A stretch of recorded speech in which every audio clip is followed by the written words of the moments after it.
Hi, welcome to the statics tutorials. So in this case, we're going to look at what happens if you have a force that only goes in two dimensions, so a force that's just in x and y, and you're trying to calculate a moment. You certainly could use a cross product to calculate a moment of a two-dimensional force, but it kind of seems like overkill. So frequently what we'll use is this technique. So here's our force F. Here's our point O, and we've placed O at the origin, but O can really be at any location. And we'll break our force F up into an X component and then a Y component. We can calculate the moment then by looking at the distance of the force in the Y direction from point O.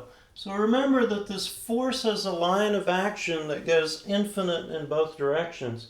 And so you can see that the perpendicular distance here is really just your x distance. So the moment generated by Fy is equal to your x distance times Fy. And then you're going to have to use the right-hand rule to figure out the sign.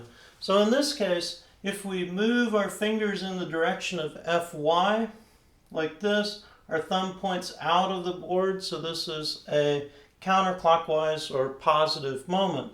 The other way that you can do this is if you have a sheet of paper or you have your notebook, you can literally pin the sheet of paper here at point O so that you can rotate your paper around and then push your paper in this direction, and you'll see that your sheet rotates around this point in a counterclockwise manner. Remember that counterclockwise, I'm going to abbreviate CCW, is positive. Clockwise, I'm going to abbreviate CW. Clockwise is negative.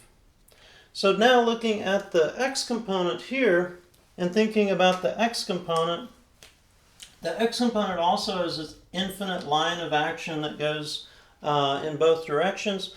And you can see that the perpendicular distance back to point O is just the y distance to the x component of the force. And then applying the right-hand rule again, have to do thumb into the board or thumb into the paper to put our fingers in the direction of Fx.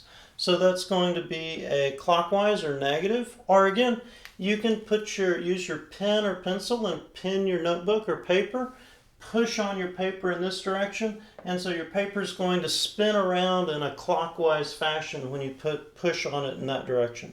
So since that's clockwise, that tells you that's negative.